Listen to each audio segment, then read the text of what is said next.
Welcome back to the Forge, everybody. Got a different kind of video today.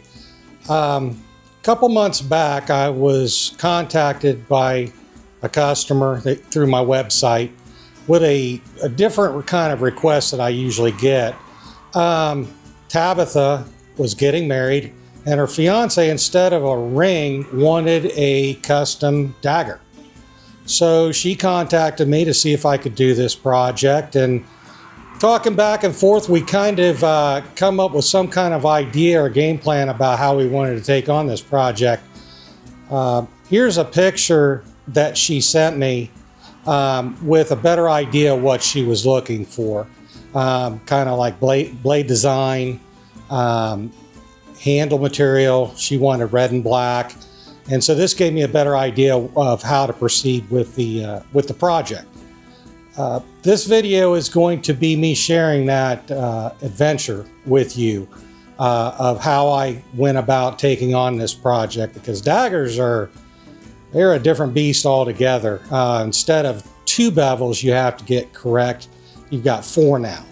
And if you get one of those off, it's just going to throw the whole knife off. So you got to be really slow and methodical on these projects. So again, this video is going to be more of like just me sharing this adventure, and then at the end we're going to see how Tabitha likes her knife. So thanks for joining. So I've got a rough sketch of the blade already made out, and also a pre-made billet of 1084 and 15N20, 176 layers. And so now I'm going to find the center line of this billet so I can trace out my pattern.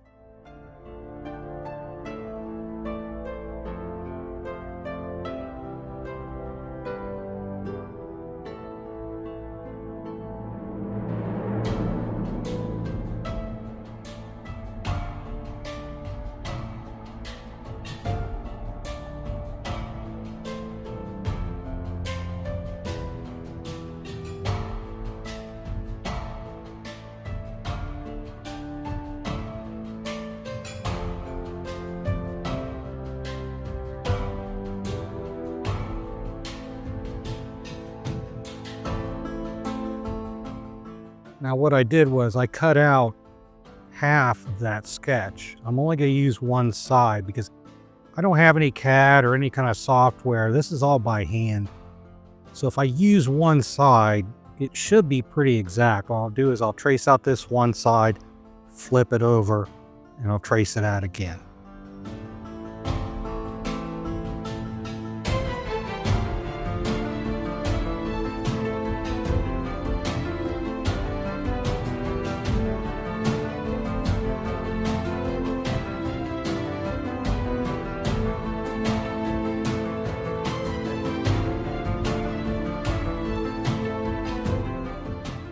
Let's go put some tape down here and make sure that this template doesn't slide on me.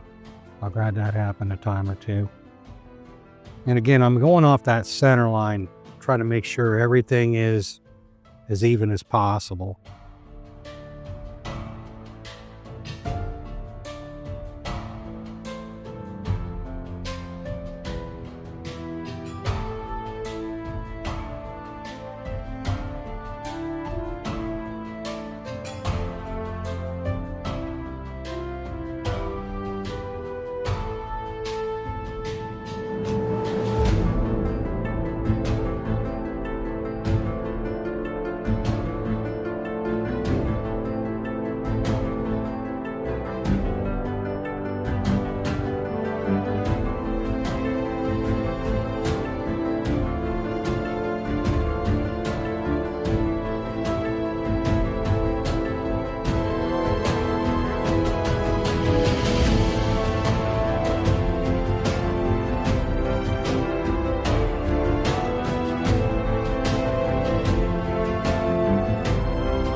And again, on this side, we just want to make sure everything's going to get lined up, and we'll take this in place and trace out this other side.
There we have it.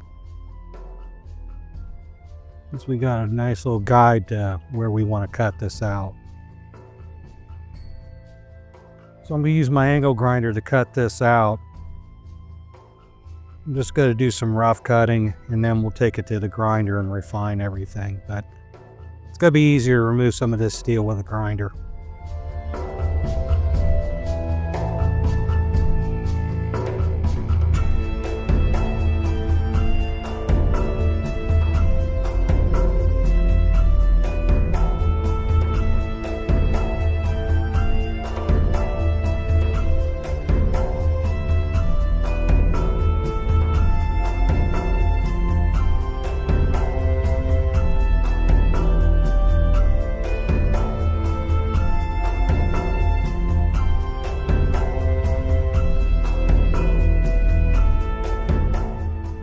Now I forged this billet out in the forge and the press, and the reason I'm cutting this out is to keep the integrity of the pattern in the steel. If you start forging the blade to shape, which I could do, but then you'll start distorting your pattern, and that's not what I want. I want the pattern through the same throughout the blade, if that makes sense.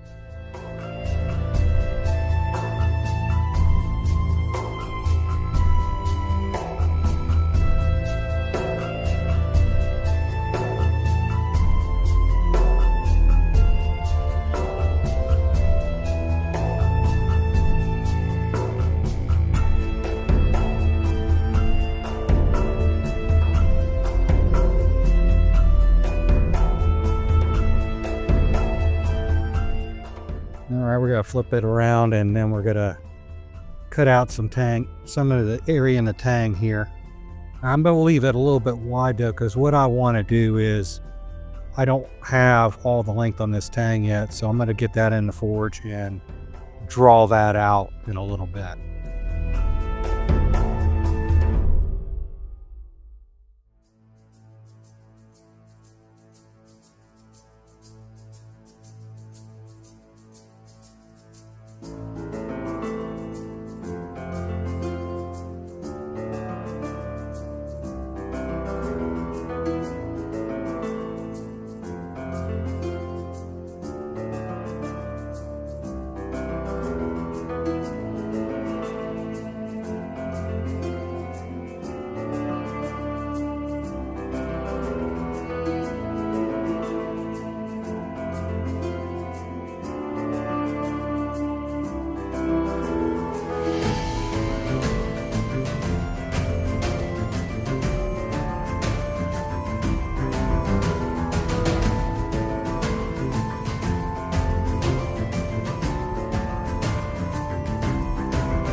I'm putting a 36 grit belt on the grinder here. I'm going to run at pretty high speed. So we're going to work on the profile now. We've got to refine everything, smooth everything out. And these 36 grits can really hog some material pretty quick. Now I want to square up my work rest. Make sure it's square. That way you're not getting any kind of off angles or anything like that.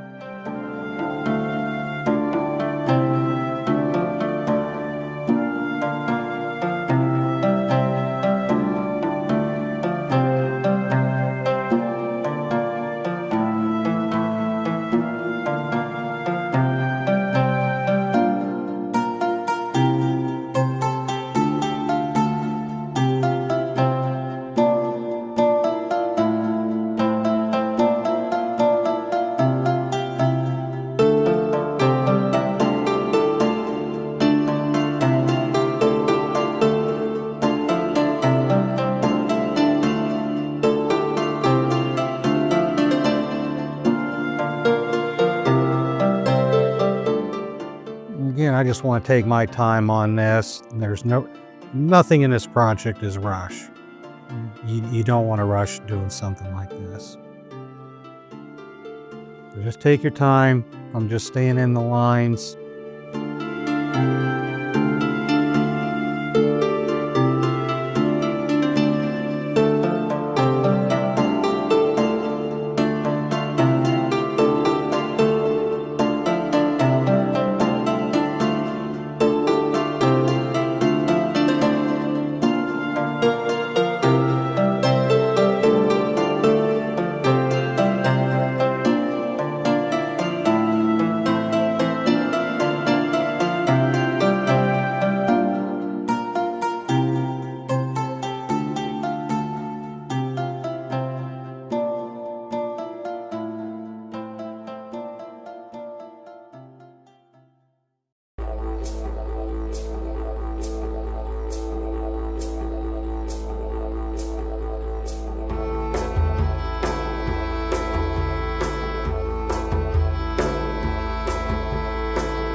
Now this thing's getting pretty hot, so I'm just going to dip it in some water, cool it off a little bit, and I'm going to continuously do that.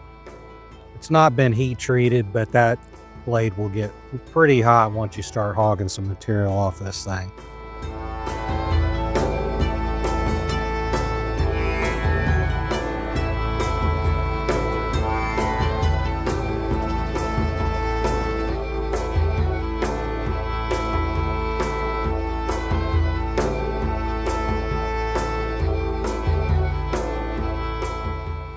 When I'm done grinding here, I'm going to be pretty close to my final profile.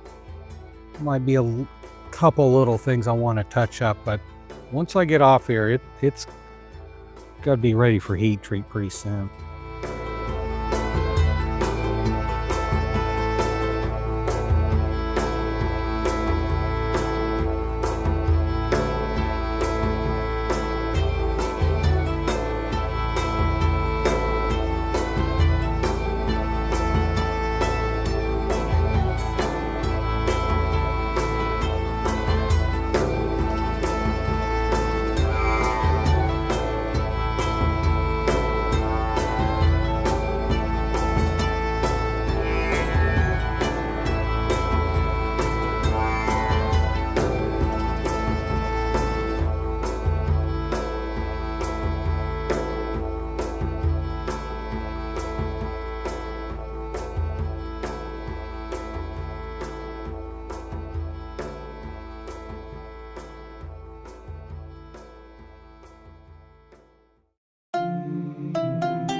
we're just going to hit this ricasso.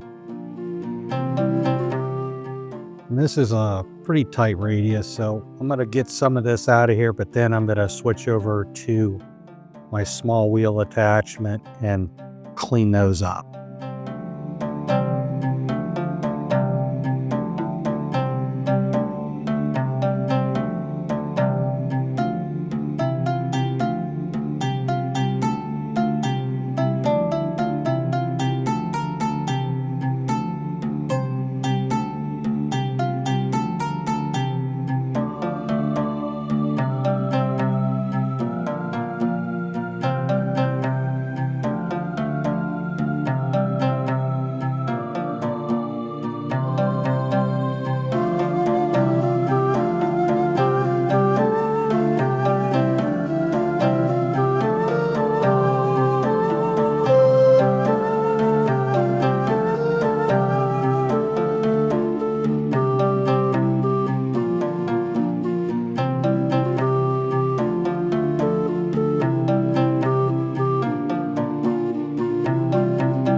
Remove the work rest and the platen arm there, and we're going to get the small wheel arm installed. It only takes a couple seconds.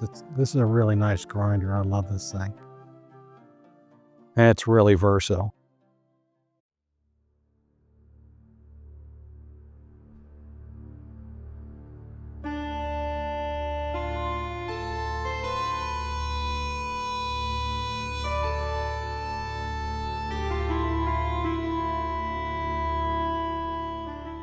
Just size up the correct wheel, or the closest wheel I can get to the radius there in my ricasso area. And that looks pretty good.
Okay, once I got this profiled out, I think my ricasso just looks a little bit long, so I think I'm going to shorten that up a little bit.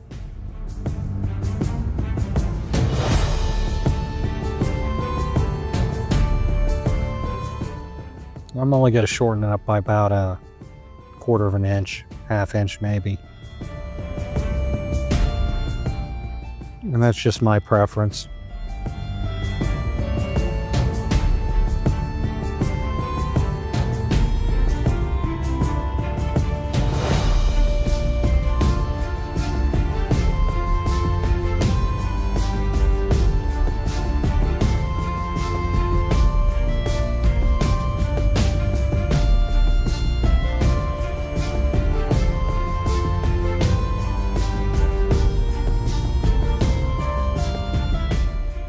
So I'm gonna make a couple reference marks.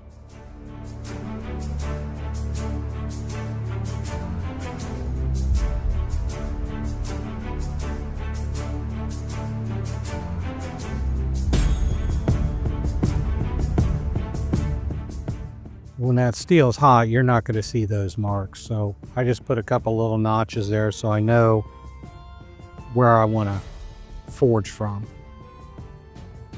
And we'll get the forge all fired up and we'll get this tang drawn out.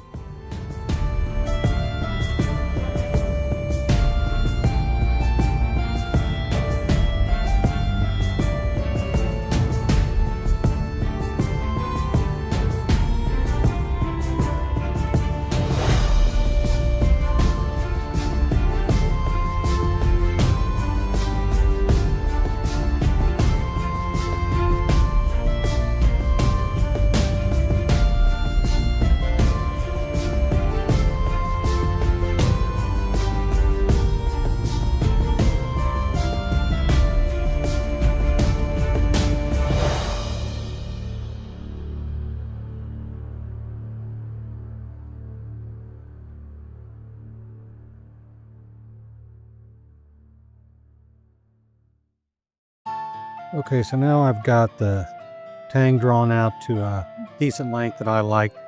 I'm going to do an anneal on this blade overnight.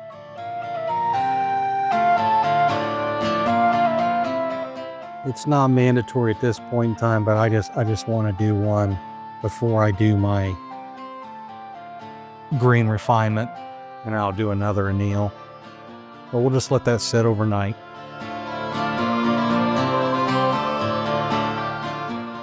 Okay, I've already performed my green refinement phases and another anneal. Now I'm going to get ready to quench the blade. This is a really critical step in this blade.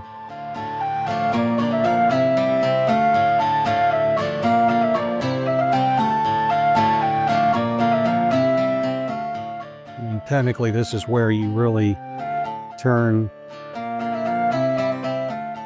a paperweight into a usable knife. And I'm going to be dipping this in the Parks 50 quenching oil.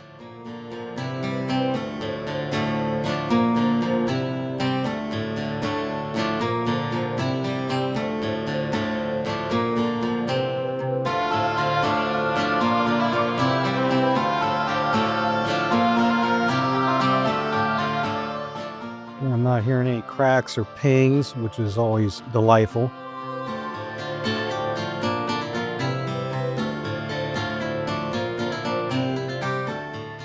And she looks straight. Win-win.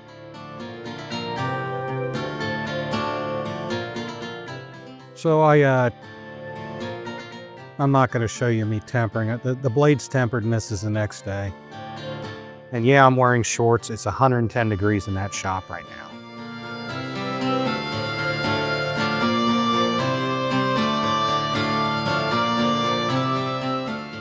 So I've already done some of the grinding already.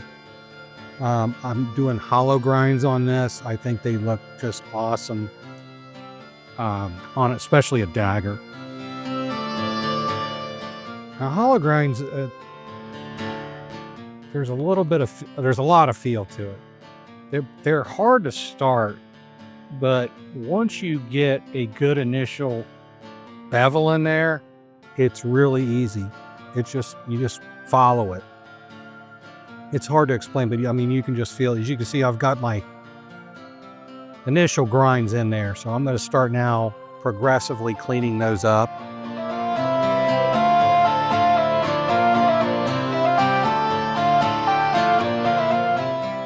And we're also going to be grinding a fuller after I've got these bevels cleaned up. And again, I know I've been saying this, but something like this is just slow and patient. You can't rush this. Grinding especially, you can possibly mess up this knife to where you can't salvage it in a split second. So when I grind, I'm not sitting there leaning into it or anything. I'm just finessing it across, nice and easy. And pretty much almost every pass I'm checking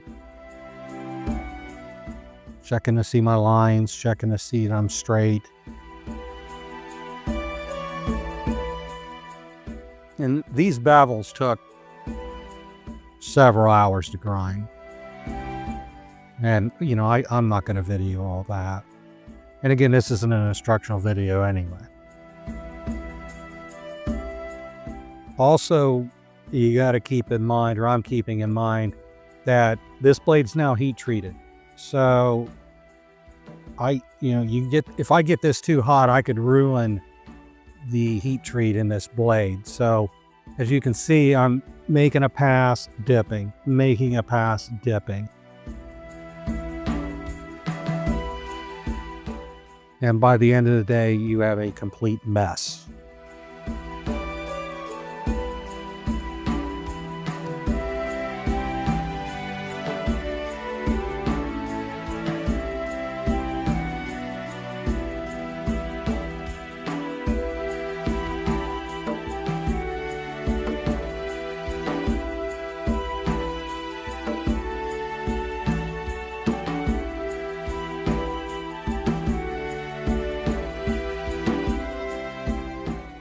So there you have it. These look really good. Now here's a trick I learned. I can't remember where I learned this. To grinding a decent fuller is you take a 2x4 without the knife, you put on your rest, and you run it across your small wheel attachment. And remember, the bigger the wheel, the bigger the fuller you're going to have. But you run it across there and it's going to give you a reference line. So you know exactly where that wheel is contacting. So after you've ground that a little line in the 2x4, you line up your blade on the groove in the 2x4 so you know the center, and now you know where you can put your fuller.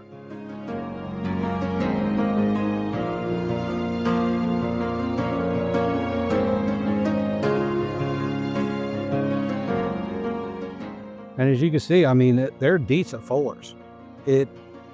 I've tried freehanding these and it is a bear. So whoever figured this out, salute.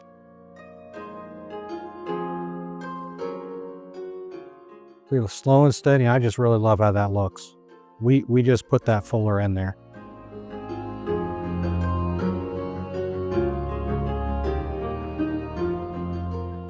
Okay, I'm going to switch gears a little bit here. We're going to start working on the guard. And I'm working on some other stuff too. I'm working on the sheath. I didn't really video that. But the first thing we want to do is we want to figure out roughly how big this guard's going to be. And this is going to be like a kind of a medieval style. So it's going to have a pretty decent guard, and it's going to swoop up. Gonna have to find the center lines, and we have to cut or install a slot in the middle of this. And this is a very time-consuming process.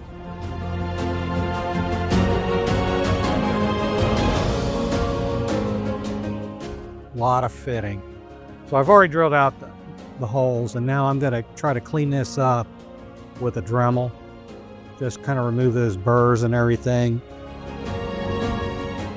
and get it to a point where I can switch to some smaller files.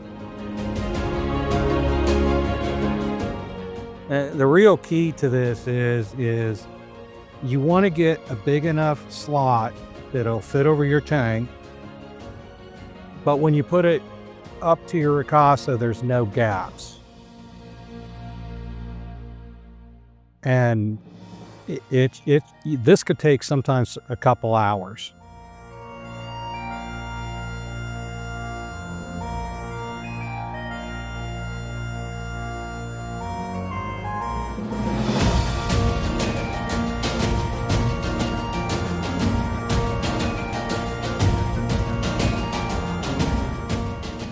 I didn't know if I mentioned this. This is mild steel, but it still takes time to work with, even though it's mild. So now we're gonna do a test fit. See how it fits. Yeah, I'm not done with this yet. I'm gonna do a hot fit on this as well. But the closer you get here, the better.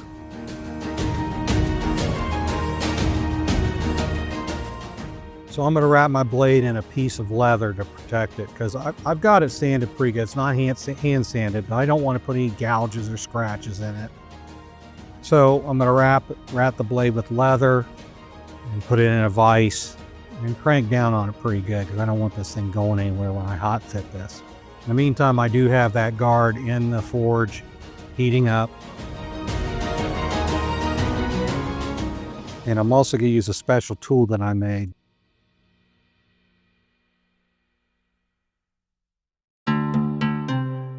Well, I thought I had it heating up. Hey, let's get that heated up.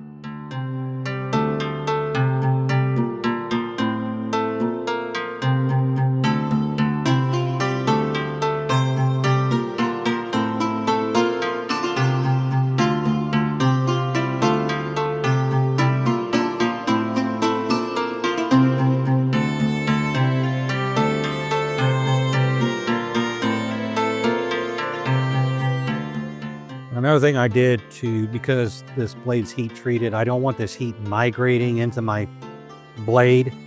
I wrapped this several times with some wet towels. So I'm going to slide that on there, use my special tool and pound it on there so it's got to conform better. Again, one is you don't want this guard loose, and two is you don't want gaps. So this is, I think, the best way to get a really good fit with your guard.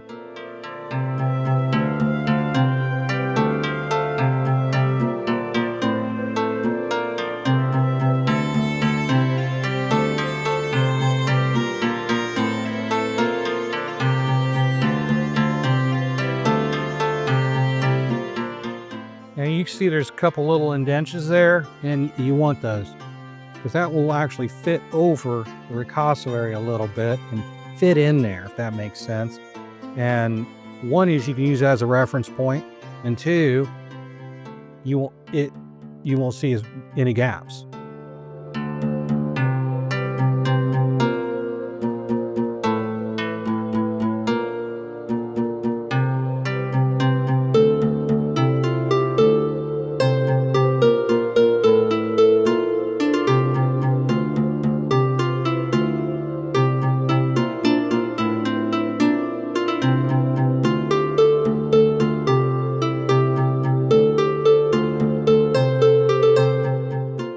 Now that I got it fitted pretty nice, I've kind of grinded it out a little bit, kind of shaped the guard to the shape that I'd like.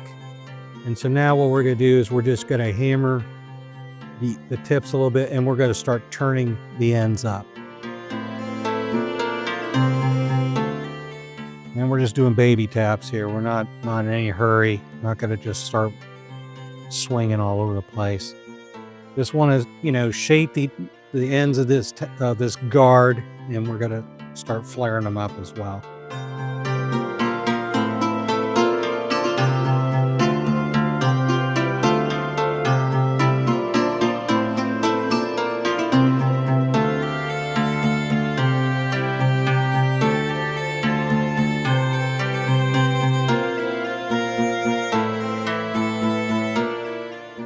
So I'm just using the horn of the anvil to kind of just get a little bit of curvature on the end there. And it takes some time, because you'll do one side and it'll be off a little bit, or it won't line up, and so you'll go back and forth a little bit, but eventually you'll get it. Just light taps, that's all you really need.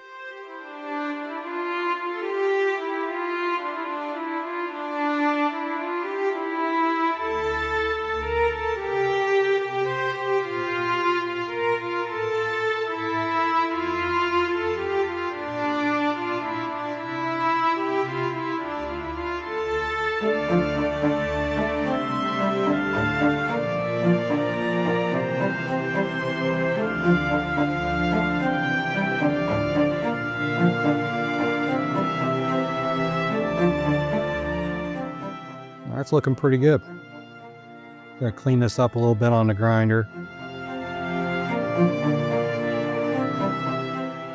I also did make a spacer. I didn't film that because it's really almost the same thing as making a guard, but a little bit simpler.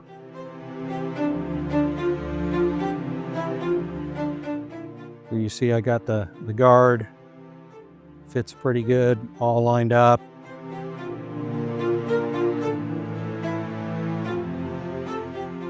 Yeah, and I'm gonna put my spacer on here. I'm gonna clean that up as well.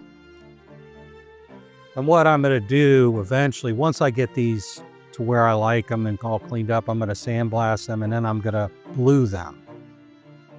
So I get a black finish. I think that will look really good with the Damascus pattern and it won't take away. Plus the customer wanted a red and black handle. So I think that'll blend in very well with the red and black on the handle itself.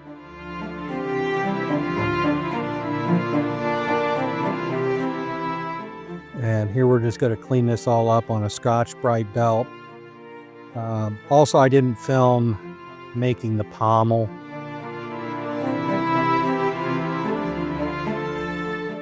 But it's roughly the same kind of process, except the fact that I had to thread it, shovel thread onto the tang.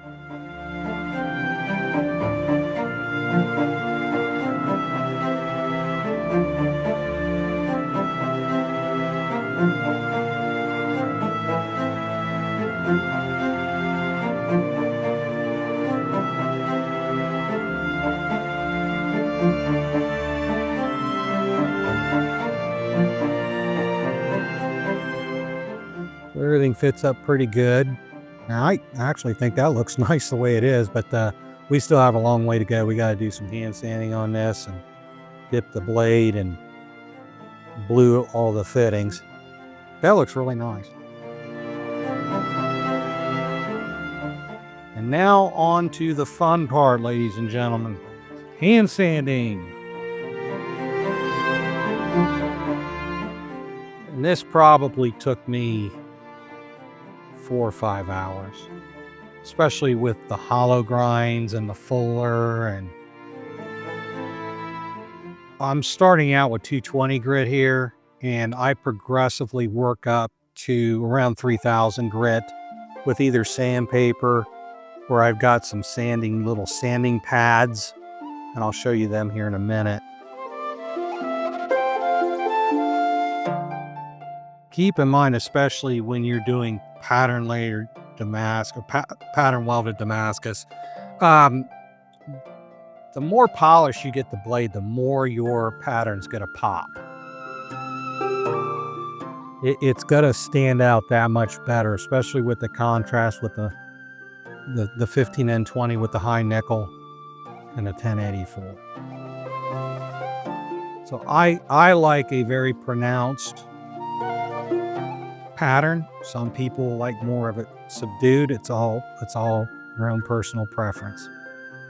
Another thing I got to keep in mind is too that when you're hand sanding, it's real easy to cut your hands, so you got to just be patient and careful.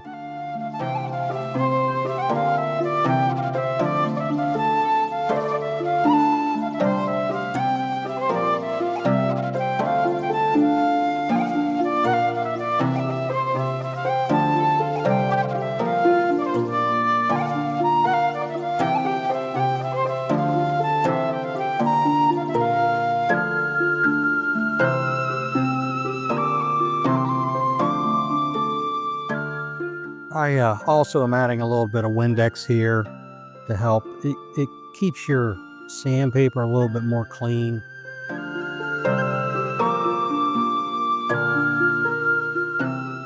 I don't care what you do, you're gonna go through a lot of sandpaper.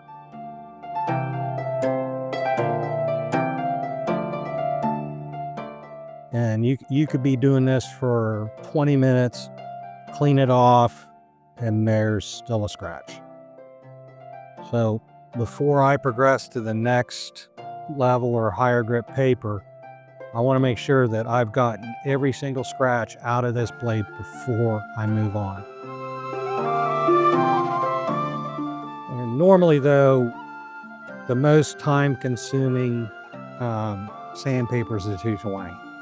That's when you're getting all your scratches out from your grinder. And you can see there's still quite a few scratches right there on the edge especially. So we gotta get all those out, every one of them, before we progress on.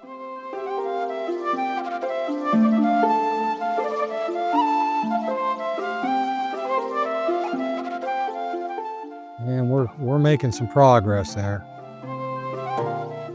We have a mess. That's just from hand sanding this blade, and I'm not finished yet. But here's my sanding pads. Each color is a different grit. And a lot of times I like to use these to clean everything up.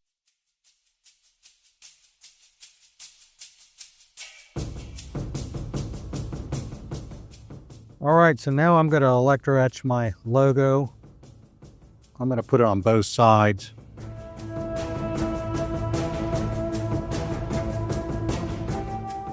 I want to thank Patricia at IMG for making these stencils.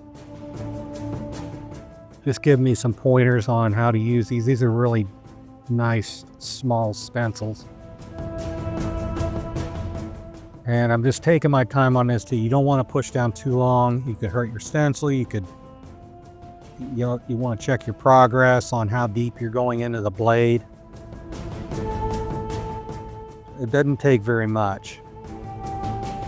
But when you get finished, it looks like you lasered it in there. It's that crisp. I'm very happy with those stencils.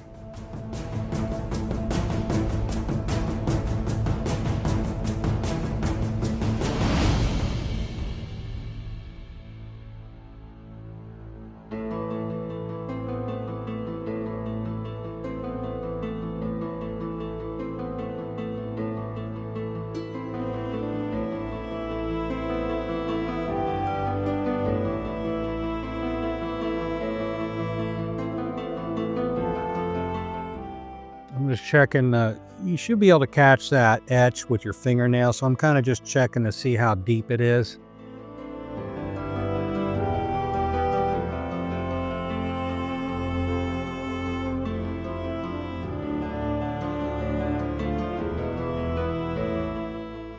And after you're finished, you always want to use a neutralizer. So now we're ready for the big reveal. It is time to stick this thing in acid.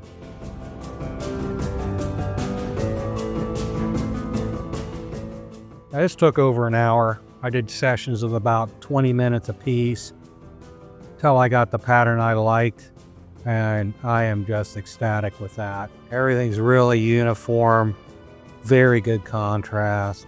I'm just very happy with that etch. Same on the other side. It's very uniform.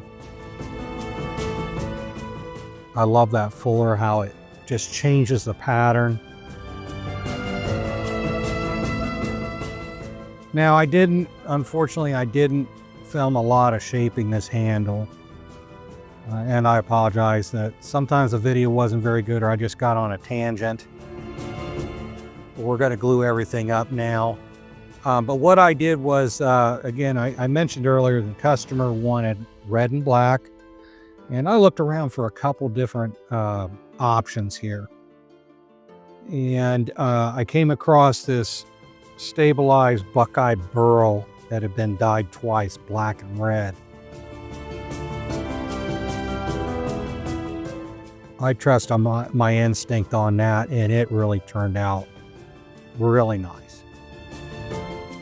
So this is a 2-part epoxy.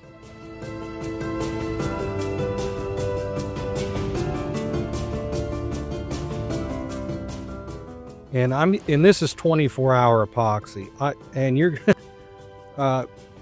This portion is going to be, I might want to put circus music on here.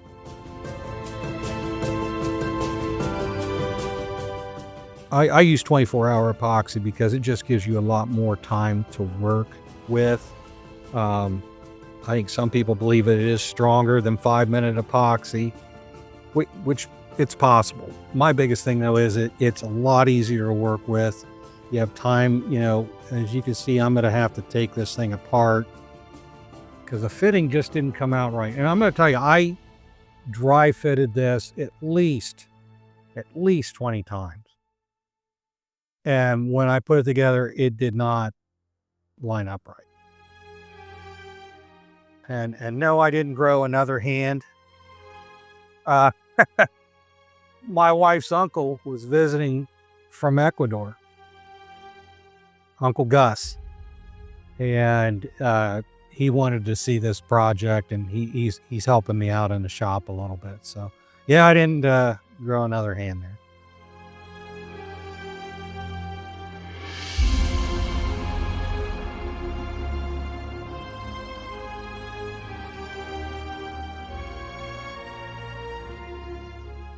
I want to make sure I'm getting a lot of epoxy down in there, inside the handle. Again, it's a screw-on pommel, but it's not a takedown knife. And I just like to glue this. It's added strength. It just helps hold everything together.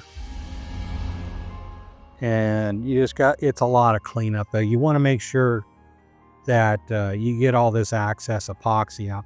And I'll leave this overnight, and I need to check on it a couple times because sometimes that epoxy will ooze out and you come out there and, you got a mess on your hands. And it's a lot easier to clean up when it's wet than when it's dry.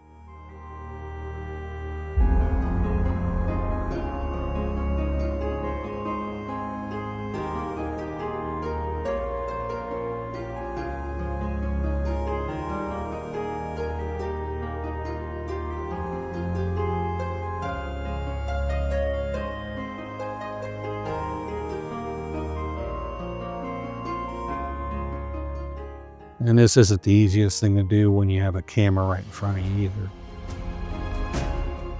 No excuses.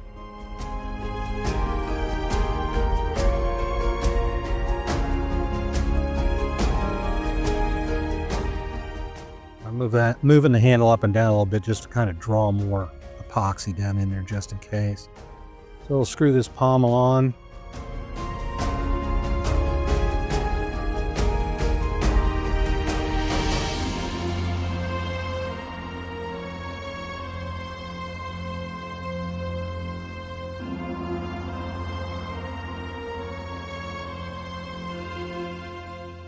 And wipe off all this excess epoxy as much as we can get.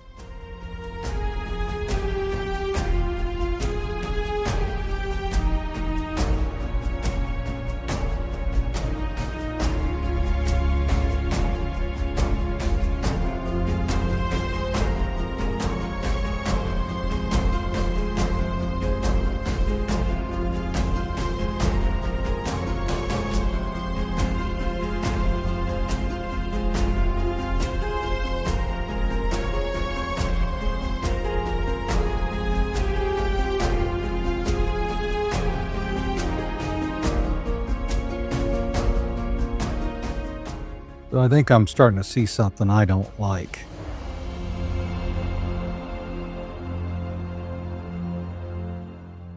I think we're ready to try to adjust some things, because right now is the time to do it. And once that epoxy sets, you are not getting this apart without damaging something. And I really don't feel like redoing anything. I've got a day probably just in that handle with the shaping and the sanding and polishing and everything.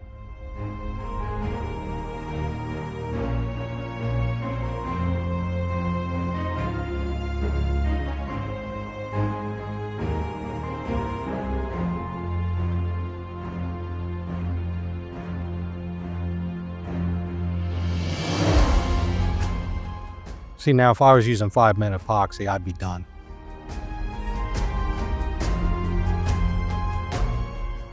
Put a little bit more epoxy in there.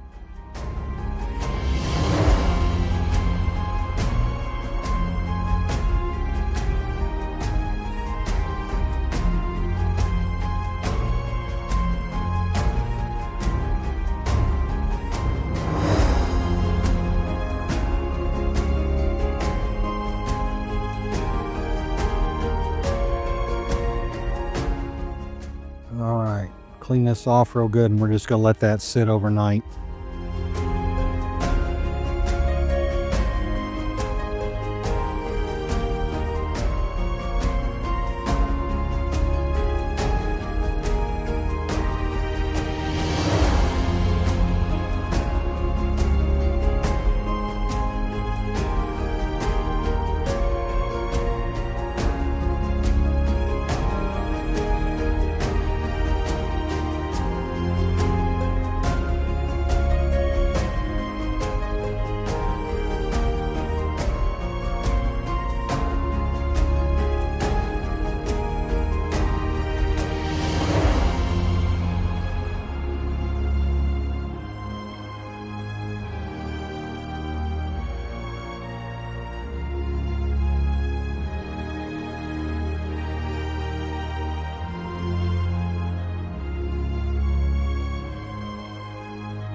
Okay, next day I'm going to use some of this awesome oil. I really like this stuff. It's a protectant, but also it polishes, and it really just puts a nice glass sheen on that wood. Also, to protect the mild steel fittings, I used some beeswax. And with the blade, I use food grade mineral oil to protect the blade, because this is high carbon steel. It can rust. So the food grade mineral oil protects the blade, but it also really makes that pattern pop more. So here again, I'm just doing final cleaning. Customers could be picking this knife up, and I just want this looking in tip-top shape.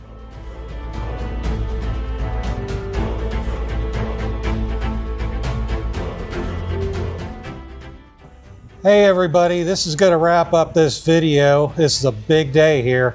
This is the day that our knife that we made is finding its new home. This is Tabitha, and she's here to pick up. Why did you order this knife? It's actually an engagement blade for my now fiance. So he didn't want a ring. He asked for a blade, and so that's how this came about. Remind me to send you with a card. I thought that you just took up professional elephant hunting by hand. Yeah, I'm out there in the woods. Not there yet. So Tabitha, this blade is 176 layers Damascus. Mild steel fittings, Buckeye burl handle, and we've got the inlay sheath. So we hope you enjoy it. We thank everybody for subscribing and checking in. Hope you enjoyed the adventure just as much as we enjoyed making it. If you're interested in what we're doing here, like, share, subscribe, and stay sharp, everybody.